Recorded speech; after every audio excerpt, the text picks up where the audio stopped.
نورستانیان چې د افغانستان د ختیځ په غرنیو برخو کې استوګن دي له نورو ځانګړی کلتور، ژبه او مذهب لري. د نورستانیانو بومي عقیدې او باورونه دومره ځانګړي او جالب دي چې له اوږدې مودې راهیسې څېړونکي او محققین را جلب کړي دي. د دغه مستند موخه د نورستاني مذهب د پیچلتیاو کشف، په اړه یې د پوهانو نظرونه، په زړه پورې او جالب اړخونه بیانول دي او دا هم درته څرګندوو چې کافرستان کله، څنګه او د چا له لورې نورستان شو. پر اسلام باندې د ګروهېدلو په اړه هم خبرې او د پوهانو څرګندونې لرو. د امیر صاحب عبدالرحمن خان الله دې په رحم وکړي، د هغه په کوششونو او د هغه په وخت کې چې کله دا خلک د دې ځای خلک مسلمانان شو، لکه کعبه یې ړنګ کړه، په ځای دا جومات چې تاسې اوس وینئ دا جومات یې آباد کړه.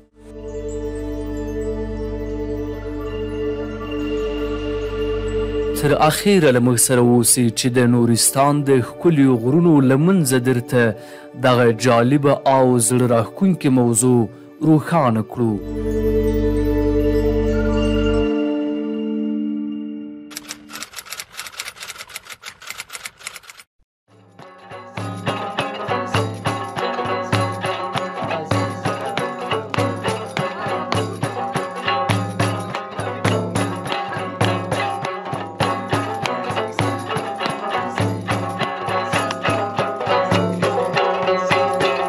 باختري اریایان 2500 کاله تر میلاد مخکې له باختر څخه د مهاجرت په جریان کې په دوو ډلو ویشل شوي دي چې ځینې یې ختیځ او لویدیځ ته کډه شوي دي او بله ډله یې له هندوکش څخه جنوب خواته تللي او د دې لوی غره په جنوب کې په پراخو او سمسورو درو او سیمو کې میشت شوي دي او په دې سیمو کې د خپلو لرغونو اصولو پر اساس ژوند او باورونه رامنځته کړي دي. الینا چې د نورستان له لرغونو اجدادو څخه دي، یو له همدې اریایي ډلو څخه و چې د هندوکش په جنوب کې میشت شوي دي. د تاریخ په اوږدو کې دغه سیمه په مختلفو نومونه لکه پارا پامیزاد، بلورستان، داردستان، کتور او کافرستان یاده شوې ده او خلک یې د الینا، بلور، کاموچ، کتور، داردي او سپین پوستو او تور پوستو کافرانو او بالاخره په نورستانیانو نومول شوي دي. مرحوم کهزاد د فرانسوي مورخ والدو پسون له نقله بیانوي د اردایانو اوږده موده له کډوالۍ پرته په مشترک ټولنیز چاپیریال کې ژوند کړی دی. د دوی ژبه هم ډیره پخوانۍ او لرغونې ده. آن د دوی د ژبې ځینې اصطلاحات ودایي بڼې لري. جورج ابراهام ګریسون د دوی ژبه د پیساکا په نامه یاده کړې ده او استدلال یې دا دی چې له هغو پراکیتونو سره ډیر ورته والی لري چې په هندي صرف و نحو کتابونو کې د پیساکا په نامه یاد شوي دي، خو په ټولیزه توګه د ژبپوهانو لخوا د دوی ژبه د داردیک په نامه یادیږي. خو په رښتیا سره هم د نورستان د خلکو د تاریخ په اړه څو نظریې موجودې دي. د نورستانیانو د نجات په اړه درې نظریې موجودې دي. یوه نظریه علمي نظریه ده، دومه نظریه خوشبیني نظریه ده، درېیمه نظریه هم هغه د شکاکانو نظریه ده، څوک شک لري. اول نظریه اریایي نظریه ده. نورستانیان د تاریخ پوهانو لیکنې له مخې دوی د لسو اریایي ډلو له جملې څخه دي چې هغوی د بلخ نه د هندوکش جنوب ته راوښتي دي. دوی د دې لسو ډلو په جمله کې د الینا په نام یاد شوي دي. دوی د هندوکش نه راتېرېدو وروسته په ننګرهار یا دې اطرافو شاوخوا سیمو کې ګندهارا په نامه باندې یادېده، مخصوصا شمالي ګندهارا موږ ورته ویلی شو. شمالي ګندهارا کې دوی میشته شوي دي. دلته دوی همغه اریایي فرهنګ سره راغلي دي. د اریایانو فرهنګ همغه مالداري و، او په ضمن کې هغه د طبیعي عناصرو پرستش یعنی دینو د دې عناصرو سره دوی د هندوکش جنوب ته را مهاجر شوي دي. دلته د آریایتوب نظر موږ ویلی شو چې دا نظر د پوهانو نظر دی. کم محققین چې د غرب نه راغلي دي هغوی د نورستانیانو نژاد مطالعه کړی، فرهنګ یې مطالعه کړی، ژبه یې مطالعه کړې ده. هغوی دې نتیجې ته رسېدلي چې دا آریایي خلک دي. دویمه نظریه چې ساختګي بڼه لري دا د چې نورستانیان عرب دي.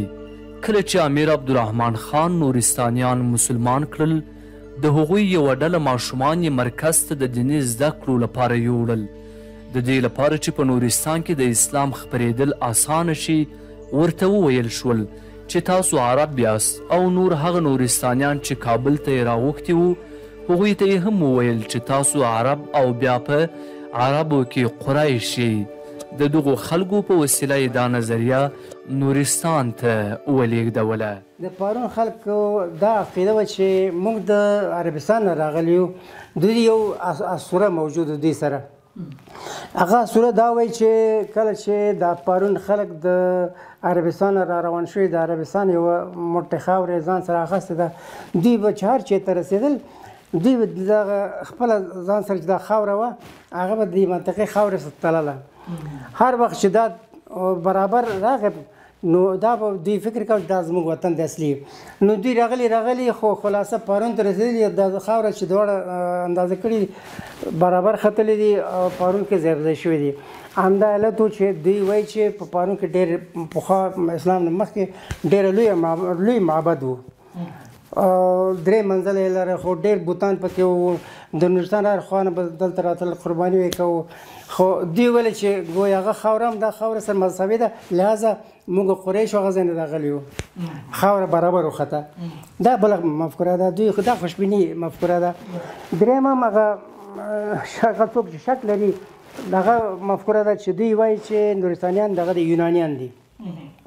دا هم یوه ریښه لري. یو کس د غربي محقق د په نام د رنل هغه لیکلی دی چې باجوړ شاوخوا ته داسې خلک اوسېږي چې هغوی یونانیانو ته ورته دي. سپینه څېره لري،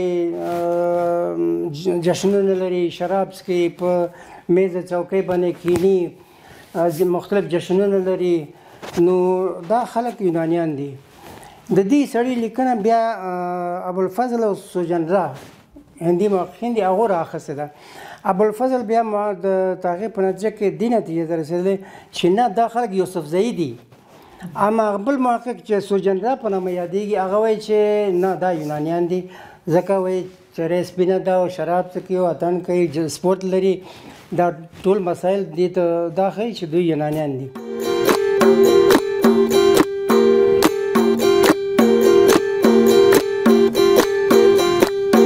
له اسلام وړاندې د نورستانیانو په مذهبي افکارو کې جنیاتو، ښاپیریو، دیوانو او نورو نامرئي موجوداتو په اړه پراخ باورونه موجود وو. خلکو د خپلو ویرو او وهمونو له کبله د قربانیو په ترسره کولو دې نامرئي موجوداتو ته تر عبادت پورې درناوی کاوه او د دوی په اسطورو او افسانو کې هم دغه برخه خورا جوته ده. خو نورستان په څه ډول خدای باور درلود؟ که با یک امرأه به نام امرأه یک کسی یک شخص بسیار بزرگ داره اینا فکر میکردن که تو نعوذ بالله که خالق کائنات اینمی است و کل چیا را به اصطلاح نگهبان گپا یاد داشتن و به می اساس اینا عقیده به باور چندین ارباب‌الانواع دیگه داشتن. مثلا ارباب‌الانواع زراعت، حاصلات، ربنا و مثلا نگهبان اطفال و گپا اینا عقیده داشتن. اما به مردن هم یا عقیده داشتن و به زنده شدن بعد از مرگ هم اینا عقیده داشتن. و اما دینشان خلاف شریعت اسلامی فعلی است.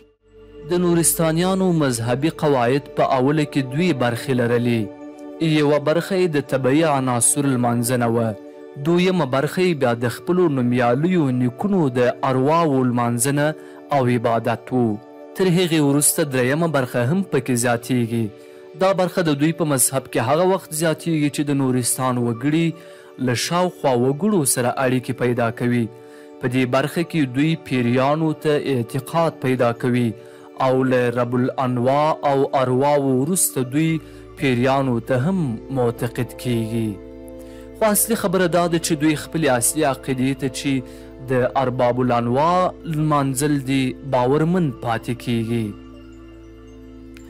له نورستان څخه ځینې لاسته راغلي او پاتې شوي اثار دا ښیي چې په دوی کې د مړو لمانځنه هم دود وه. د رابرټسون له څېړنو څخه داسې څرګندېږي چې دغو وګړو د مړو په یاد کې مجسمې جوړولې او ځینې وختونه یې د دوی لپاره قربانۍ ترسره کولې. کله به چې د دغو مړو وارثین په ناروغیو اخته شول او یا به هم له کومې ستونزې سره لاس او ګریوان شول، د یادو مجسمو بیخونه به یې په وینو رنګول. د نورستان په زیاتو سیمو کې لویې ډبرینې لوحې لیدل کیږي چې د جوړولو او نصبولو پر مهال به یې همیشه وزې قرباني کېدلې. د ډبرو دغه تخته په یو ډول د قبرونو ښکارندویي کوي.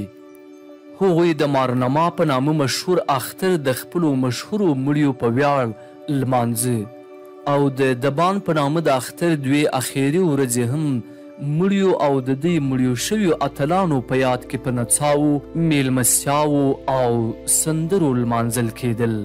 ارواح دوی دا فکر کوي چې کله د دوی پلرونه او نیکونه مري، د دوی ارواح ژوندي دي.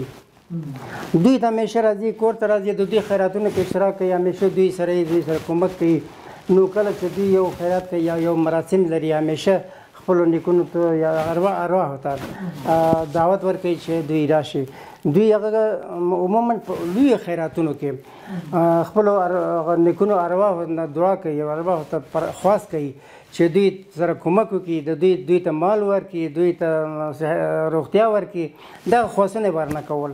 تر ټولو په زړه پورې خبره چې په نورستاني دین او مذهب کې یې وینو هغه د بیلابیلو خدایانو ترڅنګ هغوی ته د قرباني کولو مسله ده. له هغه وخته چې پخوانیو نورستانیانو دا باور خپل کړ چې خدایان یې بشري خاصیتونه لري، خوراک ته یې زړه کیږي او د ډالیو په ورکولو خوښیږي، نو داسې فکر یې وکړ چې دوی نور د ژوند مشکلاتو ته د حل لار وموندله. په دې توګه دوی د خپلو خدایانو د رضایت لپاره دغه کارونه ترسره کول او ترڅنګ یې د ډالیو، قربانیو او نظرونو په وړاندې کولو کې د خپلو معبودانو غصه او قهر را کماوه او د ځان لپاره به یې د روغتیا او خوشحالۍ د لاسته راوړلو او بلاګانو د دفع کولو هیله او غوښتنه کوله. په دې توګه په دې خلکو کې د قربانیو او ډالیو وړاندې کول له لومړیو څخه دود و. دوی کله چې قرباني کوو، اول هغه ځای به پاک صفا پاکول، نو وروسته به دوی اور بلول ته نو مال به راوسته، د مال باندې به اوبه شیندله. کله چې مال ځان ته ټکان ورکوو، دا دوی فکر کوو چې یعنې ارباب الانواع دا مال قرباني قبوله کړې ده. نو اور کې به ځینې هغه وازګه دا شیان بیا اچول، دا دود بیخي لوړ شي. کله چې مال قرباني کوو، د مال هغه وینه هم دې اور ته اچوو. د دې ټولو هدف دا و چې د لوګی ډېر جګ لاړ شي. د دې فلسفه ویدي قبایلو کې هم دا خبره وه. ویدي قبایلو کې کله چې دوی قرباني کوو، دوی هم غوښتل چې دود ډېر لوړ شي. دوی دا فکر کوي چې پاس اګني په نامه باندې یو رب النوع دی چې دا دود هغه ته ورسېږي، هغه خوشحالېږي او قبلوي. د یمرا رب النوع لپاره به تل غوایي ذبحه کېده، ځکه چې هغه تر نورو ټولو خدایانو لوی او ځانګړی و، او د نورو رب النوع لپاره بیا نر سیرلی ذبحه کېده. هغوی په خپلو مراسمو کې مرغ نه قرباني کاوه، ځکه چې هغه وخت د وزو او پسونو مالداري وه.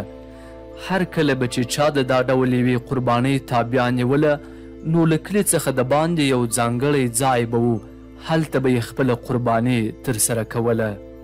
پخوا مو په دې اړه وویل چې د نورستان وګړو بیلابیل خدایان، پیریان، ښاپیري او د خپلو مړو شویو پلرونو او نیکو ارواوې لمانځلې. خو یو ځل بیا مهمه ده چې یاده شي چې هغوی دغه خدایان د هغوی د وړتیاوو له مخې یوې برخې ته منسوب کړي وو. مهمه خبره دا ده چې د دوی د خدایانو نومونه زیاتره په ایرانی او هندي مذهبي سرچینو کې هم لیدل شوي دي. د نورستان وګړو بیلابیل ارباب الانواع او فرا انساني موجودات د خدایانو په توګه لمانځل. د دوی د ارباب الانواعو شمیر ځینو څیړونکو 20 او ځینو یې 10 ښودلی دی، خو په عمومي توګه 10 یا 12 اصلي ارباب الانواع لري چې په هغوی کې یمرا، ګیش، مونی، اندر، دیزانی، کماری، بګیشت دا د دوی اصلي ارباب الانواع وو چې تقریبا هر ځای لمانځنه کېدله او په دوی کې ځینې نارینه خدایان وو او ځینې هم ښځینه. په دوی کې تر ټولو قوي او ستر خدای یمرا وو. هغه د ټولو ارباب الانواعو په سر کې راته. دویم نمبر یې ګیش وو، هغه د جګړې رب النوع وو. اندر د شرابو خدای وو او د ګیش ورور وو. پر دې سربیره په ځینو ځایونو کې محلي خدای ګوټي هم لرل. دغه خدایان هم په بیلابیلو نومونو باندې یاد شوي دي. د هغوی لمانځنه هم کېدله. د دې امکان هم و چې عین خدای په بله سیمه کې په بل نامه یاد شي او له متفاوتې درجې او شهرت څخه برخمن وي. یمرا د مرګ خدای هم ګڼل کېده او مرګ او ژوند یې د دغه خدای صلاحیت باله. له اسلام څخه مخکې د نورستانیانو په عقیده یمرا د ځمکې، اسمان او ټولو مخلوقاتو پنځونکی دی. هغه ابدي دی او پر نړۍ واکمن دی. د دوی په باور یمرا په خپل نفس سره نورو خدایانو لکه ګیش، مونی، پیریانو او ښاپیریو ته ژوند ورکړی دی. هغوی په دې باور و چې یمرا د مجسمو جوړولو لپاره د لرګیو د نقاشۍ هنر خلکو ته ورزده کړی دی. د مون خدای چې د یونانیانو بل خدای دی، رابرټسن یې په اړه داسې نظر لري چې مون د یمرا او د ځمکې د مخلوقاتو ترمنځ د اړیکې ساتلو دنده پر غاړه لري. د یمرا حکم اجرا کوي او دیوان وژني. هغه د کوچنیو خدایانو د مشر په توګه ښکاري. هغه نږدې په هر کلي کې معبد لري. په کامو کې د هغه کوچنی زیارت تر بل هر چا ډیر ښکلی دی. مون د خلکو له لوري د مالونو قرباني خوښوي. د پارون درې په پورتنۍ برخه کې له یو بل څخه د 2 کیلومترو په فاصله کې دوی سطحي شتون لري. خلک فکر کوي چې دغه نښان د مون خدای دی.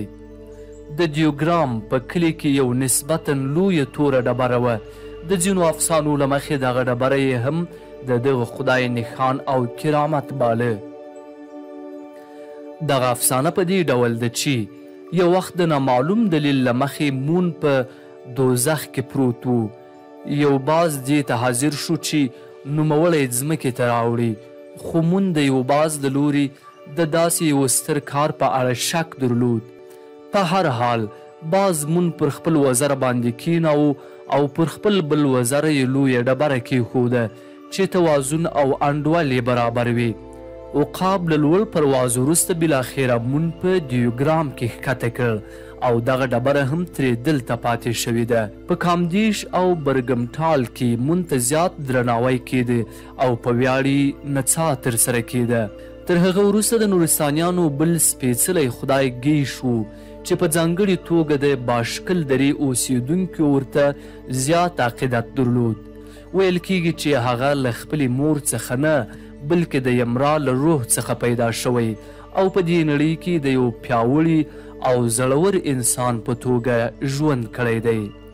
د ده تر ټولو مهمه ځانګړنه زړورتیا او جګړیزه روحیه وه چې خپل ژوند یې په جګړو او سرښندنو کې تیر کړ او د یو اتل په توګه مړ شو.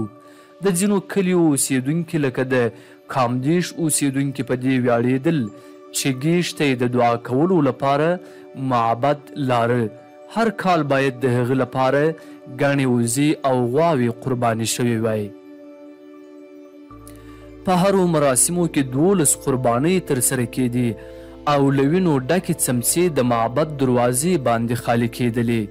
د رابرټس په وینا د ګیش عبادت تر ټولو زیات رایج او د نورو خدایانو له لمانځنو زیات تشریفاتي و. د نورستان د وګړو یوه بله الهه چې تر ټولو رایجه وه او په ځانګړې توګه د میرمنو الهه ګڼل کېده دیزاني نومېدله. دا الهه ځکه د میرمنو الهه بلل کېدله چې د ښځو په چارو کې لوی رول لوباوه.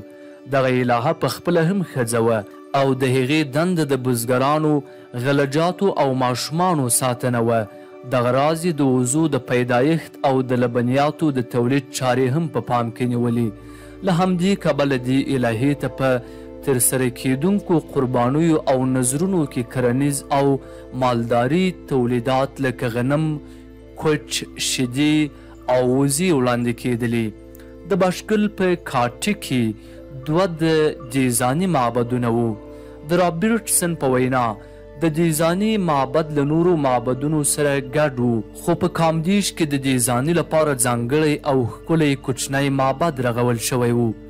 پر پورتنیو خدای ګوټو سربیره د نورو مهمو خدایانو عبادت هم د نورستان په بیلابیلو ځایونو کې ترسره کېده. د ماشومانو د زیون خدای نیرمالي، د میوو او بوټو خدای کرومي او د ژمي او باران خدای سودارام په نومونو یادېدل چې په مختلفو معبدونو کې عبادت کېده. د کوشتکي نومې سیمې په درې کې لوی معبد موجود و چې نوم یې مارا و، چې په سیمه کې یو له هغو معبدونو و چې تر ټولو لویه ودانۍ یې درلوده او غالبا له اطرافو څخه هم ورته قرباني کوونکي راتلل. دلته ویل کېږي چې 1.5 کاله مخکې چې کله د دې ځای باشنده خلک کافران والله اسلام نه و قبول کړی، دغلته کعبه وه، د نورستان مختلف علاقو نه مختلف ځایونه خلک حج ته به دلته راته، هغه د حج مراسم به هم دلته ادا کوو. د امیر صاحب عبدالرحمن خان الله دې په رحم وکړي، د هغه په کوششونو د هغه په وخت کې چې کله دا خلک د دې ځای خلک مسلمانان شو، لکه کعبه یې ړنګ کړه، په ځای دا جومات چې تاسې اوس وینئ دا جومات یې آباد کړه. اوس الحمدلله مسلمانان دي، په ځای د چې هغه پخواني رسومات او هغه پخواني پروګرامونه دلته تطبیق شي. اوس 5 وخت اذان کېږي، مونځ کېږي، مسلمانان شوي دي او د الله فضل دی چې د امیر صاحب عبدالرحمن خان په هلې ځلو د دې ځای خلک مسلمانان شول، اسلام قبول کړ. لکه څنګه چې اوسنی موږ حج کوو مقصې مراسم وو، خو فرق یې دا دی چې قوم مختلف و، ځای مختلف و، علاقه مختلفه وه. نور د حج رسومات همغه شانتې وو. دغه کوم کوڅه چې داسې وتلې ده دا دلته تګ راتګ د خلکو په مذهب کې ناروا وه، دا همداسې پاک ساتل دلته تګ راتګ بیا نه کوو. دا کوم مال او کوم منښتې چې ځان سره بیا راوړو دا هغه ځای نه به ورته دغه کوو چې دا مې درته راوړې دا قبول کړه، نو بیا هغه بل کوڅه باندې به داسې راتاو شو، دلته به ورته هغه مال مخکې کړه، هغه د قرباني د حلالولو مال. نو بیا دلته چې موږ اورېدلې د مشرانو نه 80 بوتانو، یو کم 80 بوتانو د هر حاجت او د هر کار دپاره خپل بوت و. نو کوم شی چې غوښته هغه بوت خپل معلوم. بیا د ټولو په سر باندې یو غټ بوت و چې هغه د خدایانو خدا و د خلکو مذهب کې. نو هغه خپل مشکلات او خپل غوښتنه هم د دې بوتانو نه بیا کوو، د نورستان مختلف علاقو نه سره خلک د دې په ارزښت باندې نه پوهېده، دلته پې کار ونه شو په اثراتو باندې. نو زیاتره تقریبا پاکستان ته قاچاق شول، خارج ملکونو ته قاچاق شول. اوس چې درته ویم 1% 2% اثرات به پیدا شي، هغه هم ډېر په مشکله باندې تقریبا ختم دي اثرات. سربیره پر دې نورو کوچنیو قبیلو هم ځانګړي معبدونه لرل چې د عمل په نامه یادېدل. عمل په اصل کې یو قبیلوي کور و چې د اړوندې قبیلې روحاني شخص پکې اوسېده او د مذهبي خدماتو د وړاندې کولو اجازه یې لرله. نورستاني وګړو ته تر اسلام وړاندې وخت کې چې پر بیلابیلو خدایانو باندې عقیده لرله، نو د هغوی لپاره یې ځینې مراسم هم ترسره کول او ځانګړي جشنونه به یې نیول. د نورستاني فرهنګ یوه تر ټولو ستره ځانګړنه دا وه چې هغوی به ډېر زیات او تقریبا د هر څه په اړه مراسم نیول او نمانځنې به یې کولې. د ساري په توګه څه وخت به چې جګړې ته تلل دوی به موسیقي غږوله، یا به چې له جګړې څخه صوبمن راستنېدل. همدارنګه په ودونو کې، په مړو کې، د ماشوم د زیږېدنې په مراسمو کې بالاخره هغوی نږدې په هر څه کې مراسم لرل او موسیقي به یې غږوله. ته راشه او دغه ګروپ ونیسه ګروپ داسې ونیسه نو ښکاره خبره ده چې د دا ډول یو فرهنګ لرونکي خلک به د لمانځنو لپاره ځینې ځانګړي ځایونه هم لري او دا خبره مورخینو او لرغونپوهانو په اثبات باندې رسولې ده چې نورستانیانو د ځینو جشنونو لمانځلو او ارباب الانواعو ته د قربانۍ کولو لپاره ځینې ځانګړي ځایونه لرل. دغه ځایونه معمولا له کلیو او د اوسېدلو له ځایونو څخه باندې او لرې جوړېدل. له دا ډول ځانګړو ځایونو څخه یې اوس یو باغ را پاتې دی. دغه باغ اندرکن نومیږي. دغه باغ تقریبا 15,000 کال نه اخوا تاریخ لري او دغه باغ د تاریخ په حساب باندې چې موږ یو نظر وکړو یو کتنه وکړو د دوه ورونو د تقسیماتو په نتیجه کې چې هغه یو اندر په نوم او بل ګویش په نوم باندې دغه دوه ورونو د تقسیماتو په نتیجه کې انته دغه باغ رسیدلی او ګویش ته په کانتیوا کې د کانتیوا منطقه جمعه دره هلته بیا شفتالو زردالو او دا نور میوې مڼې ډېر حاصل ورکول او هلته ډېر باغونه او دغه هلته دا د انګورو او د انارو د غوزانو او د مرخڼیو همدغسې د املوکانو ونې دلته ډېرې دي. په دغه حساب باندې دغه باغ تقریبا 4 کیلومتره په اوږدوالي او 3 کیلومتره په عرض باندې پراته دی په دې منطقه کې او یو تاریخي باغ دی چې دغه هلته بیا هغه تاریخ نه د هند د دورې نه د زمانې نه را په دې خوا دغه یو نظم یو رواج یو سیستم په داخل باغ کې د ولس د خلکو او د کلي خلکو لخوا نه منظم شکل باندې دوام لري او فعلا هم د دغه کلي خلک یو کال دپاره د دغه باغ د محافظت دپاره کسان د کندیو په حساب باندې چې هغه مشخص څو کندي په دې منطقه کې په دې وامه قدیم کې اوسېږي وامه جاتو کې هغه د یو کندي ته په حساب باندې کال په کال مسؤلیتونه سپاري چې د دې باغ د میوو او د ونو او د داخل باغ محافظت وکړي او د دغه محافظت په نتیجه کې منې کې بیا هغه محافظین سره د ټول د کلیو محترم مشران په واسطل کې راټولېږي چې واسطل بیا د کلي په منځ کې دی هلته بیا تاسې به بیا وګورئ او دغه هلته د سپین ږیري مشران چې راټول شي د مخور د خولور خلک او دوی ته دغه کوم کسان چې د دې باغ د محافظت مسؤلیت ور په غاړه دي هغه خلک بیا گزارش ورکوي چې دغه باغ نه په دغه ټول دغه میوو کې مثلا چې په دې باغ کې میوه حاصل کې چا خوړلي هغه عمر 18 کال نه عمر چې ذاتي مثلا چې بلوغ ته رسېدلی که نارینه یې که زنانه یې هر چا چې باغ تعرض کړي یا چې خوړلي مرخڼه هر چې په دې 15 میوو کې چې ما تاسو ته نومونه یاد کړه که خوړلي نو هغه نه بیا یو دانه په جرم په حساب باندې ولې د کفر په زمانه کې دا سیستم بدل اوس د کفر په زمانه کې هغه چا چې خوړل هغه یو ځای دی هلته ډېر تقریبا 1.5 کیلومتره په ارتفاع باندې هغه ځینې بیا ارتول بیخي مړ کول دا کس چا چې تعرض کول ولې اوس کله چې اسلام راغلی د اسلام نه را په دې خوا بیا دغه رواج دغه سیستم بیا تغییر ورکړي او هغه د چا چې وخوړل نو یو غوای په ناغه کې هغه خوړونکي نه اخلي دا د ټول کلي خلکو قانون دی چې په دې باغ کې چا تعرض وکړو دغه غوا به کلي خلکو ته ورکوي د جریمې په شکل هغه بیا حلالېږي او هلته بیا همغه وخت سره منې کې د میزان 15 نه تر 18 پورې هغه بیا هلته حلالېږي خوري بعد له هغې نه چې دا مجرمین یا هغه چا چې تعرض کړي هغه معلوم شو غوا واخیسته جریمه واخیسته او بیا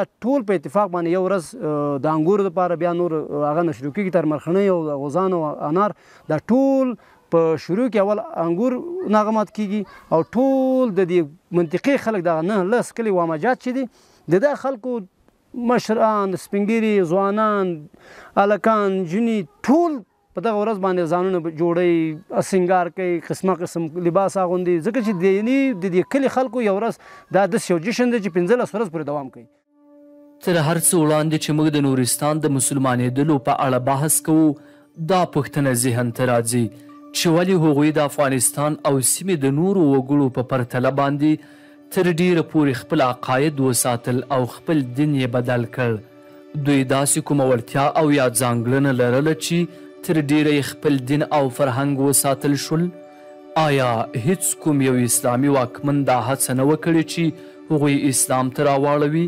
که هڅه یې کړې وي بیا ولې ناکام شوي وو. فیونا کاترین سمیټ په برلین کې یوه څېړونکې ده چې د مرکزي اسیا په مطالعاتو کې ماسټري لري او اوس مهال د سیمې او نړۍ په اړه دکتورا کوي. هغه په خپلو مطالعاتو کې پر بدخشان ډیر تمرکز کوي. دا اغلې د دې په اړه موږ ته وایي چې څنګه نورستانیانو تر ډیره وخته پورې خپل دین وساته او بیا څنګه په اسلام مشرف شول. Probably in parts because of the mountains, but also through this religious lens as well, that they have these different religious identities, although شاید یو علت د غرونو موجودیت وي، خو همدارنګه که مذهبي هویتونه وګورو دوی په بېلابېلو لارو اسلام ته رااړول سوي دي. ځینې یې په اجباري ډول مسلمانان سوي وه. یعنې یوه لاره دا وه چې تاسو تهدید کېدئ چې اسلام قبول کړئ، خو بله لاره دا وه چې تاسو ته یې ښودل که اسلام قبول کړئ ستاسو لپاره به ګټور وي. د بیلګې په توګه د ځینو مالیاتو خراج او جزیه معاف کول چې د یوه ډېره عامه لاره وه او د ځینو او د څو پیړیو لپاره یې خلک د اسلام قبلولو ته هڅول. خو زه په بشپړه توګه ډاډه نه یم چې ولې نورستان د دومره اوږدې مودې لپاره د دین بدلولو له کمپاینونو په امان کې پاتې سوی و. د امیر عبدالرحمن د واکمنۍ تر وخته خو زه ووایم چې ممکن دا به د نورستان د غرني موقعیت له امله وي. موږ دا حالت د اسماعیلیه مذهب په تاریخ کې هم وینو. هغوی هم د بدخشان لوړو غرنیو سیمو ته پناه وړې تر څو خپل مذهب وساتي. خو آیا د دغو ټولو خبرو تر شا او په ځانګړې توګه پر نورستان باندې د امیر عبدالرحمن خان تر ولکې شاته ځینې رازونه هم وو که نه؟ پر امیر باندې تل پورې شوی دی چې وګړي د دین، مذهب او قوم په نامه باندې ټکولي دي. اوس پوښتنه دلته ده چې د نورستان د خلکو پر وړاندې د ده دغه چلند هم چې هغوی اسلام ته راکاږل له دا ډول یوه هدفه ډک و. لکه څنګه چې عبدالرحمن خان د نورستان له نیواک څخه مخکې د افغانستان په شمال، ختیځ او لویدیځو مرکزي سیمو باندې هجوم وروړی و او هغه خلک یې هغه سیمې په زور باندې ځان ته تابع کړې وې. په نورستان باندې هم په همدې شکل باندې هجوم وروړی دی او بنیادي انګیزه یې د خپل قدرت تحکیم و او په عین شکل باندې د نورستان هجوم د ډیورنډ د خط د تعین څخه 3 کاله وروسته پیښیږي. دا سیمې مشخص کیږي چې د افغانستان خاوره ده او امیر عبدالرحمن خان چې له مخکې څخه د انګریزانو او د روسانو له پیشروي څخه خبر و په سیمه کې، نو په همدې خاطر باندې هڅه کوله چې د افغانستان همدغه شمال شرقي او ستراتیژیکه سیمه تر خپل کنټرول لاندې راولي. د دین له نوم او شعار څخه استفاده یو وسیله وه د عبدالرحمن خان لپاره. عبدالرحمن خان ورته کار د نورو قومونو د ټکولو لپاره هم ترسره کړی دی. کله چې عبدالرحمن خان نور پښتانه قومونه ټکول، نو د قوم له نوم او شعار څخه استفاده کوله. یو قوم په بل قوم باندې ټکاو او کله چې هزارګانو د هزارجات په وړاندې باندې یرغل پیل کړی و، هغه څخه مخکې د ملایانو او مذهبي قشر څخه فتوا اخیستې وه چې د شیعګانو په وړاندې جګړه پیل کړي. نو په عین شکل باندې د نورستانیانو په وړاندې جګړې ته هم مذهبي رنګ ورکول فقط د نورستانیانو په وړاندې د جګړې ته د مشروعیت ورکول او په عین حال کې د ټولنې او د نورو قومونو حمایت راجلبولو تر څو له ده سره مرسته وکړي.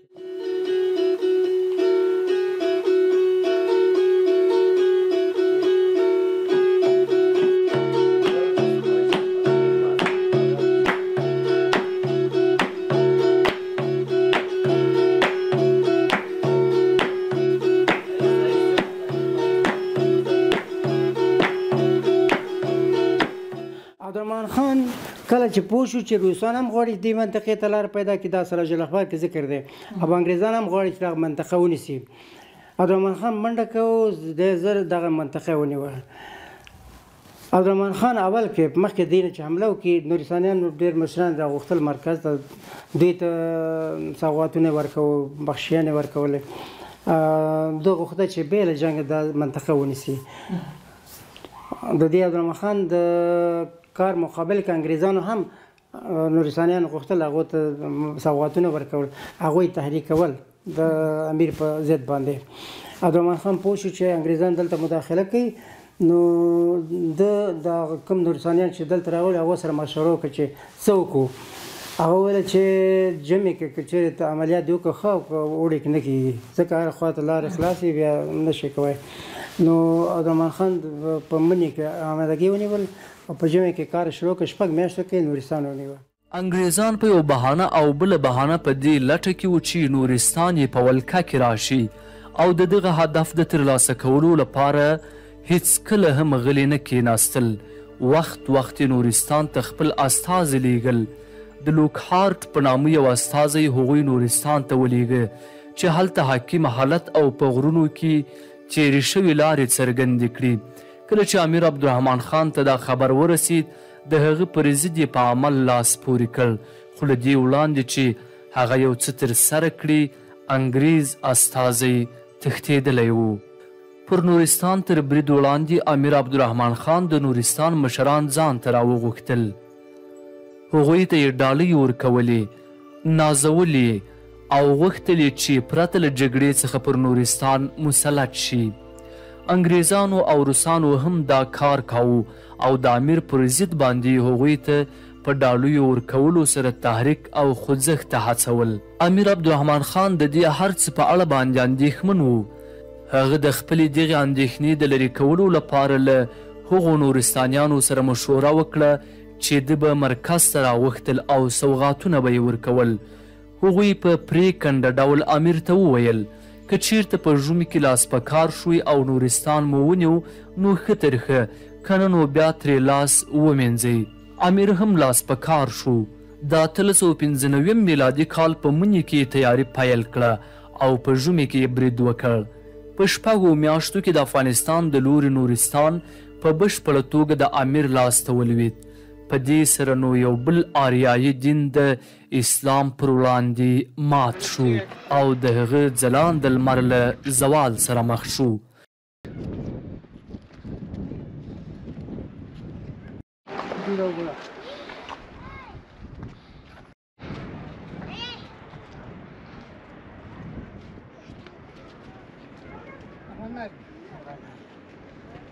افغان کب سمالی چاہیے جم لیجیے کل استا سیدا دلیل متاسک تلیا سیاسی جا اس کو عامل ہے تو شلیک زمان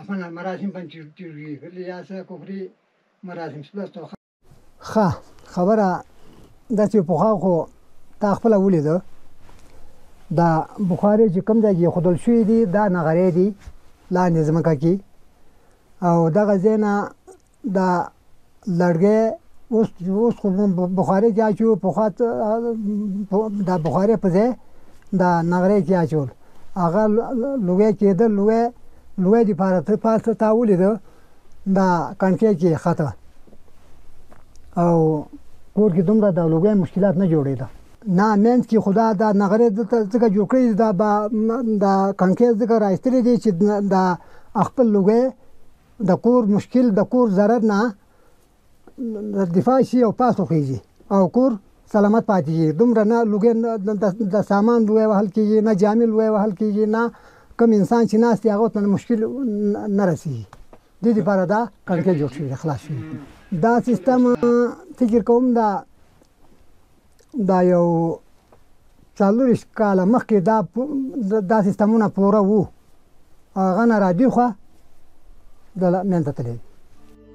اوس هم نورستانیانو د خپل فرهنګ ډیره برخه چې نسبتا د هغوی له پخواني دین سره یې اړیکه کمزوري وه ساتلې ده، خو نور نو په بشپړه توګه هغوی له خپل دین سره یو ځای خپل فرهنګ هم له لاسه ورکړ.